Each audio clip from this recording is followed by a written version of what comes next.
Hi everyone, welcome back to another tutorial from Wake&Tech. Today in this episode we will be learning how to disable friend requests on Plex.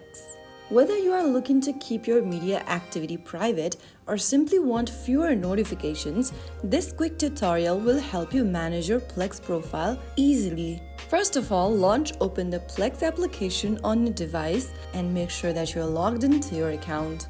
From the home page of Plex, go ahead and tap on your profile icon at the top right corner. Now, click on Settings. Under Settings, select Privacy. Under Privacy, click on Manage Profile Privacy and click on Allow Friend Request From button. If you want to turn off or disable the friend requests, tap on Nobody. After you select Nobody, you'll be able to turn off and stop receiving new friend requests from other Plex users. So that is how it's super easily done. If you found the video helpful, don't forget to like, share and subscribe to our channel. I will be back again in the next episode. Thanks for watching.